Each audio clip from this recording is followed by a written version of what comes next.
আসসালামু আলাইকুম। System academic কেয়ারের পক্ষ থেকে জানাই আন্তরিক সালাম ও শুভেচ্ছা। আমি শুরু করছি English second paper grammar connectors. এটি খুবই ইম্পর্ট্যান্ট একটা টপিকস, কারণ এটি জেএসসি থেকে শুরু করে এসএসসি এইচএসসি সব ক্লাসই এটা খুবই ইম্পর্ট্যান্ট, কারণ এটা প্রত্যেক পরীক্ষাতে আসে। আর এই জন্য এটা শিখতে হবে খুব ভালোভাবে, তাহলে আপনি এটা ভালো করতে পারবেন। আর এটা নর্মালি অর্থটা বুঝলেই এটা সব থেকে বেশি সহজ হয়, কারণ কানেক্টরস কিন্তু কয়েকটা ফিক্সড, যেমন সো, বাট, আদারওয়াইজ, অ্যাস, এগুলো কিন্তু সিন্স, এগুলো সবসময় বসে। কিন্তু এর প্রয়োগগুলা, যেমন অ্যাস কিন্তু তিনভাবে বসতে পারে, সো কিন্তু দুইভাবে বসতে পারে। এই যে পার্থক্যগুলো যদি আপনি শিখতে পারেন তাহলে আপনার কাছে অনেক ইজি হবে। তো বন্ধুরা, কথা না বাড়িয়ে শুরু করলাম। এভরি সিটিজেন, প্রত্যেক নাগরিক, হ্যাজ সাম ডিউটিস, কিন্তু দায়িত্ব কর্তব্য আছে, অ্যান্ড রেসপন্সিবিলিটিস। ডিউটি মানে কর্তব্য, আর রেসপন্সিবিলিটিস মানে দায়িত্ব। ফর দিস নেশন, তার জাতির জন্য। অর্থাৎ প্রত্যেক যারা নাগরিক তাদের কিছু দায়িত্ব আছে বা কর্তব্য দায়িত্ব আছে তার জাতির জন্য। Dash most of the people are careless in this respect. দেখেন, তাহলে বললাম যে প্রত্যেক মানুষের বা যারা দেশে বাস করে তাদের কিছু দায়িত্ব আছে, কিন্তু কিছু কিছু মানুষ বা অধিকাংশ মানুষ এটা ভুলে যায়। তাহলে এখানে এক নম্বর আমরা খেয়াল করি অ্যান্সারটা কী হচ্ছে। তাহলে আবার পড়ি, প্রত্যেক নাগরিকের কিছু দায়িত্ব কর্তব্য আছে ফর ইস নেশন, তার জাতির জন্য। Dash most of the people are careless in this respect, কিন্তু অধিকাংশ লোকজন আর কেয়ারলেস, এই বিষয়ে কোনো উদ্বেগ নাই। ইন দিস রেসপেক্ট, এই বিষয়ে কোনো কেয়ার করে না। তাহলে এই নাম্বারটা হলো বাট। প্রত্যেক নাগরিকের কিছু দায়িত্ব কর্তব্য আছে তার দেশের প্রতি, কিন্তু কেউই এটার প্রতি কী করে না, খেয়াল করে না, রেসপেক্ট করে না, শ্রদ্ধা করে না। People of this country have acid, people লোকজন, দিস কান্ট্রি এই দেশের, হ্যাভ অ্যাসিড মানে অর্জন করেছে। এখানে হ্যাভ কেন বসলো? হ্যাভ হলো বাধ্যবাধকতা, যেটা অর্জন করেছে। ন্যাশনাল আইডেন্টিটি, জাতীয় পরিচয়। At the cost of great sacrifice, অর্থাৎ অনেক বড় মহত্ব ত্যাগের বিনিময়ে, অর্থাৎ অনেক বড় ত্যাগের বিনিময়ে কি জাতি আমরা কী করছি, স্বাধীনতা অর্জন করছি। এটা হলো কি national identity. Dash is still evaluated nationally, যেটাকে মূল্য দেওয়া হয় বা বিচার করা হয়। ইভ্যালুয়েট মানে কি মূল্য দেওয়া, বিচার করা, সম্মান দেখানো, ন্যাশনালি জাতীয়ভাবে। তাহলে কি এখানে কী লেখা যায়? যেটাকে না, এটা আবার বলি, খেয়াল করেন এখান থেকে পড়ি আমার। Dash but most of the people are careless in this respect, এটা সম্পর্কে রেসপেক্ট করে না এটাকে, কিন্তু পিপল অফ দিস কান্ট্রি, এদেশের লোকজন হ্যাভ অ্যাসিড অর্জন করেছে ন্যাশনাল আইডেন্টিটি, জাতীয় পরিচয়, গ্রেট স্যাক্রিফাইস অনেক বড় ত্যাগের বিনিময়ে। ড্যাশ ইজ ইভ্যালুয়েটেড ন্যাশনালি, যেটা আমরা যেটা অর্জন করছি সেটাকে পালন করা হয় কি, ইভ্যালুয়েটেড মানে পালন করা হয়, মূল্য দেওয়া হয় ন্যাশনালি জাতীয়ভাবে। তাহলে হুইচ ইজ, তাহলে বি নাম্বার আসতেছে হলো which. National dash some selfish people never want to give them recognition, স্বীকৃতি দেওয়া। ড্যাশ সাম পিপুল, বাট এখানে কিন্তু একটা এ আছে, সেলফিশ। তাহলে আমরা এখানে কিন্তু সিনেমারে বাটও ইউজ করতে পারতাম, দো অল দো ইউজ করতে পারতাম,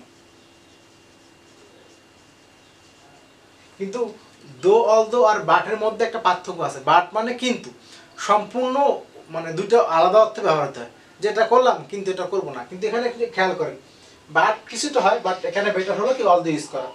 ড্যাশ সাম সেলফিশ পিপুল, কিছু সেলফিশ মানে কি বোঝো না, স্বার্থপর লোক, never want to give them recognition, চায় না তাদের কি করতে, স্বীকৃতি দিতে। Dash we all should do some benevolent activities, dash we all should do, সুতরাং we all should do some benevolent activities, কিছু উদার কাজ করব। Dash we will be guilty to the nation, তাহলে এখানে অন্যথায় আমরা কিছু উদার কাজ করব, অন্যথায় আমরা জাতির কাছে কী হবে, দোষী। গিলটি মানে দোষ স্বীকার করা।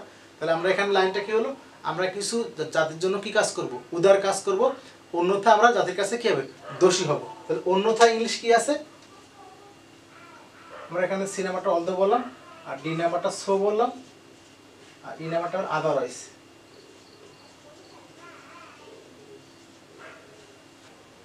আবারও বললাম, এভরি সিটিজেন, প্রত্যেক নাগরিকের, has some duties and responsibilities, কিছু দায়িত্ব কর্তব্য আছে, ফর ইস নেশন, তার জাতির জন্য। Dash most of the people are careless in this respect, কিন্তু অধিকাংশ লোকজন কেয়ারলেস মানে কি সচেতন না এই দায়িত্ব বা শ্রদ্ধা সম্পর্কে বা এই কাজ সম্পর্কে। পিপুল অফ দিস কান্ট্রি, এই দেশের লোকজন হ্যাভ অ্যাচিভ ন্যাশনাল আইডেন্টিটি, জাতীয় পরিচয় অর্জন করছে at the cost of great sacrifice, অনেক বেশি বা সর্বোচ্চ ত্যাগের মাধ্যমে।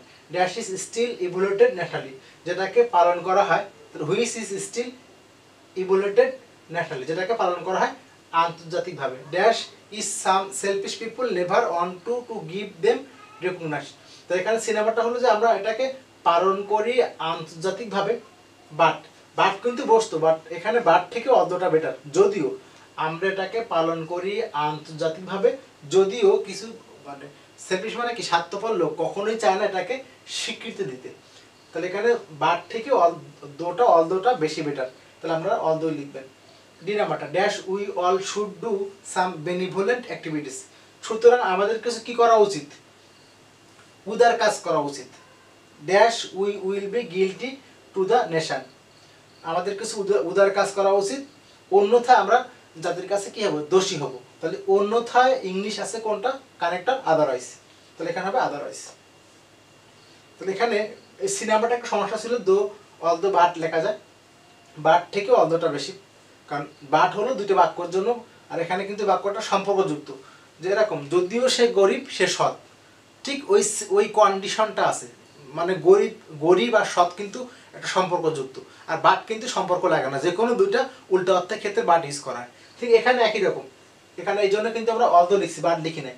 কিন্তু কেন বাট বলবে না সেটা আমি আবারও বললাম, যে যদিও সে গরিব সে সৎ, তার মানে কি গরিব আর সতের মধ্যে একটা সম্পর্ক আছে, আর বাট বসে দুটো উল্টো অর্থে, আমি সেখানে যাব কিন্তু এটা করব না, এটা কিন্তু দুটো আলাদা কাজ, আমি কি করব না বা যাবো সেটা আলাদা একটা জিনিস, আর গরিব আর সতের মধ্যে একটা সম্পর্ক আছে, সেখানে অলদো বসে, বাট হলো উল্টো অর্থে বসানো হয়।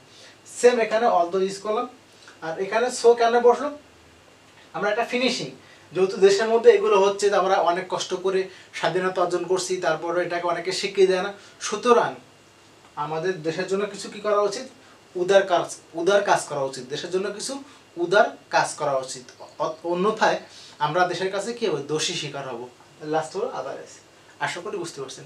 সিস্টেম একাডেমিক কেয়ারের পক্ষ থেকে আন্তরিক সালাম জানিয়ে শেষ করলাম আজকের মতো ক্লাস। আল্লাহ হাফেজ।